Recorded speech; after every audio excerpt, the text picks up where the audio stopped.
All right. Uh, hey there, Nelly. How are you, man? I'm good, bro. How about yourself? I'm doing well. I'm doing well. And it's funny because I whenever I see you anywhere like on screen, whether it's like Dancing with the Stars or anything, you always look like one of those guys that always smells really good. Like you're always clean cut. You always look like you smell good. You know what I mean? Yeah, you could probably get that one to my girl. You know what I'm saying? She practices that. She preaches that utmost. Yeah, I on the other hand, I've got the beard and it's just a little bit it's not quite the same. People get the opposite when they uh, see me.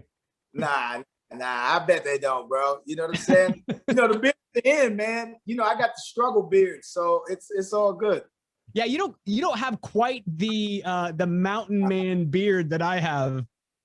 Nah, I don't feel in very well over here, but it's all good. It's all Yeah. good. Yeah, I was gonna say you know what your strengths are and you stick with them. That's good. That's good. Well, I mean, Nelly, my gosh, you've got a new single, Lil Bit with Florida Georgia Line out, and you guys are like peas and carrots now. Like after the huge success of Cruise, now you're coming back with a little bit. Like, how did you link up with those guys? Well, obviously in 2013, we did the cruise, and that was due to us being on the same label at the time, Universal Republic. My man Monty Littman, who runs Universal Republic, who's a good friend of mine, man, who I love so much. He called me and was just like, "Yo, have you heard of FGL and the song Cruise?" And at that time, it was only a country. It was just a country song. Yeah. Same song, but different music and a different tempo. And I was like, yeah, I heard it. It's a great record. How could you not hear of it? It was a number one country record. So, it's kind of like, and Mm-hmm. I was like, yeah, what's going on? He was like, well, the guys, we're thinking about trying to cross it over a little bit. And I was like, oh, really? He was like, yeah. And he was like, yo, listen to it and let us know if it's something that, you'd be interested in Sure. trying to help. I was like, okay, cool.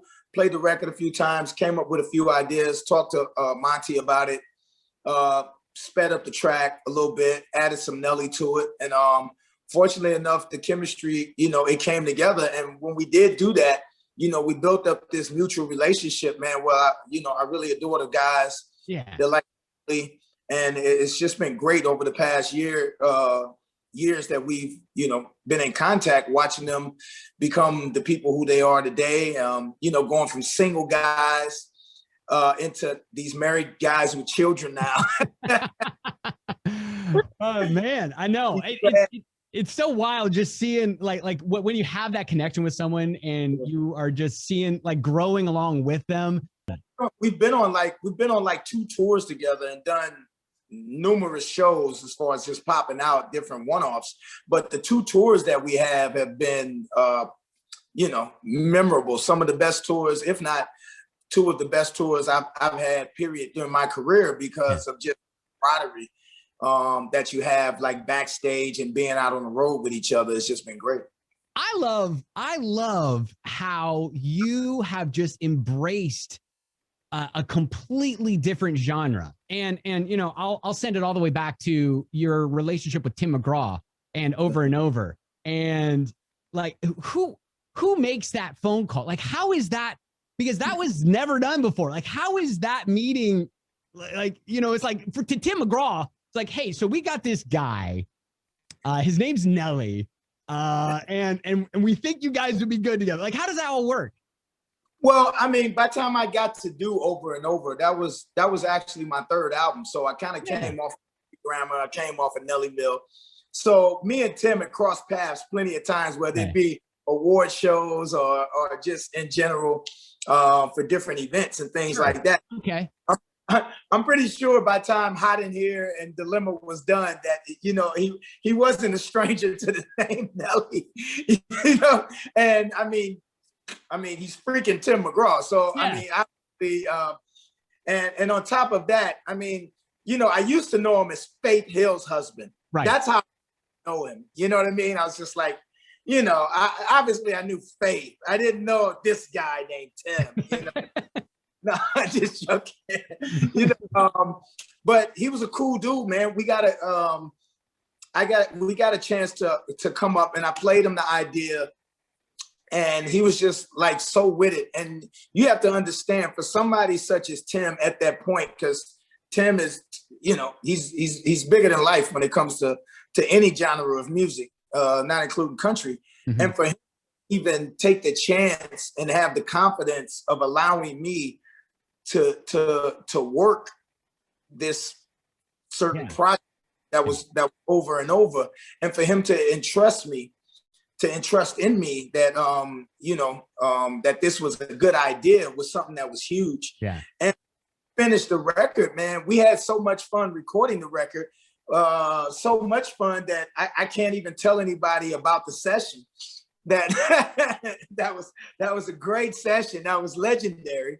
That was a legendary session. Were there drinks? Were there like give me a peek? I mean, you know, Tim is a cool guy. I'm just going to tell you, Tim is not a lame dude by any means stretch of the imagination. You know, he holds his own. He's a guy's guy, and he can kick it in any situation. You know what I mean? Like he can kick it in any situation. And he came into this session with this hip hop guy, and he fit right in. I'm just going to tell you that. And we made a classic record, man. We made a history making record. And you know, I'm so honored that he entrusted me with that. And I mean, you know, we had a chance to make history. So I don't know, man. It was one of those situations that it came together. I'm lucky that it did come together, because I don't think that hip hop and country probably would have the that it has now had that not worked. Yeah, and I mean that worked. Like, it was such a huge record. And funny story, I remember back when that was at its peak, and literally the request line was only like 14-year-old girls asking to play over and over. And so I did a segment where I was like, all right, fine, I'm just going to keep playing it until I get more people to tell me to stop. And I remember I played it, I think probably 14 times in a row. Oh, no. And at the time, you know, it was like, I got in a little bit of trouble, but it was, I mean, it was that big of a record that literally 14 times in a row, people are like, man, I went to the gym, I came back and you were still playing it. I love it. It was like, it was crazy. Crazy. Wow. Yeah. I mean, you have done so much more than just like music. And that's what I think is so cool, because that you branched out and you did Dancing with the Stars, and you need, like, how hard is that? Yeah. The Dancing with the Stars was probably my most challenging, my most challenging moment. But I think that was one of the factors that went into me doing it. That and my big mouth, basically having COVID fever and thinking that I good and competitive at anything. You know, that's Scorpio for me. That's in me, that I really think that I could be competitive at anything if I'm given enough time to prepare. I may not win it, but I'm definitely not going to come in last. That's my goal. It's like, yo, I promise you, I won't be the worst. But you know, it was one of those things that we talked about, and again, my big mouth kind of got me into the scenario where I was like, well, what the hell? Let's go for it. Yeah. Let's do it. Let's try it. The very first day, I was like, yo, what the hell am I doing here? You know, thinking about calling my people, like, yo, you got to get me out of this shit. Somehow, you got to get me out of here, bro. Like, but I had a great partner, and this was her first time being a pro. So, and obviously we got a chance to walk that path together, and it worked out for us, man. We pushed our way through, and my fans showed up so much and supported me, and they voted. And the more and more comfortable I got, the more and more I got a chance to practice and rehearse. You know, I started not to look as stupid as I did the last. So I think that just worked, because I think fans truly got a chance to see the progress. Yeah. Not like I came out the gate dancing the best, but you could definitely see the progress, and that the work and the effort that was going into really trying to do something that I was way out of my comfort zone doing. Yeah. Speaking of your fans, like, you've got such an array of fans now, because you've branched out and you've gotten so mass appeal from you know, hip hop to movies to Dancing with the Stars. Like when people see you on the street, what do they like? What do they recognize about you first? Different things, you know what I mean? Or do they just do the EI bark? Yo, you know, I think it's one of those situations to where my plan to do as much and to spread out, it came to fruition, because when people see you and, you know, you get younger generations, oh, you know, it's from The Longest Yard, or you get people that came in with you from the very first time. Country Grandma, Love Ride With Me. Then you get certain girls, oh, it's Dilemma. Oh, and then you may get an older generation. Oh, I voted for you on Dancing with the Stars. And you know what I mean? It's an honor, man. It's an honor when so many people can appreciate your journey and show you so much love that you get a chance to spread that out. And I think that's dope. How much do you love that your video for Dilemma is a part of a meme with texting, and just like she's literally texting on a spreadsheet.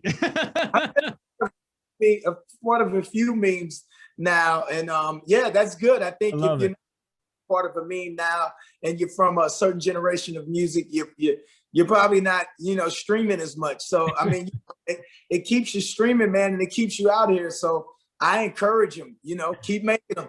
Hey, I'm gonna wrap it up here real quick, but man, thank you for talking with me and spending the time and chatting and all that stuff. But if you had to put together a Mount Rushmore of music, who is going on the mountain? Wow. You know, the thing about music, with it being so many different genres, it's hard to make one mountain. I mean, the mountain would have to be a mile long, because you would have to get so many heads up there, because so many people have impacted, you know what I mean? Like the music. I mean, you know, if I'm going country, I mean, if you start with pop music in itself, I mean, obviously Michael Jackson, you're talking Prince, you're talking James Brown, you're talking Jackie Wilson, you're talking Sam Cooke, you know what I mean? It's just it's Stevie Wonder. You're talking Diana Ross. You're talking. I mean, even you could come up to now. You're talking Beyonce. You're talking. You know, it's so many. And then when you go to country, you're talking George Strait. You're talking Hank. I'm gonna give my guy Tim, Garth Brooks, Ian Twain. You know what I mean? Dolly Parton's and it's just so many. And then you can move along, and Miles Davis. You want to go to jazz. You want to do hip hop. You want to do Tupac's and Biggie, and it's crazy, man, to think. But that's why music is the lifeline, I would say, to generational bridging. Yeah, I mean, it definitely is, because you can go from generation to generation, and hopefully certain songs and certain people can help bridge that gap and help people create an understanding. And you can cross that bridge so well with working so many different genres of music, and you do it so flawlessly. And I love that. And your single Lil Bit is out now with Florida Georgia Line, and I love that. And you're getting to experience that with those guys again. And man, thank you again for talking, and continued success. Thank you so much. Appreciate it. Thank you, bro.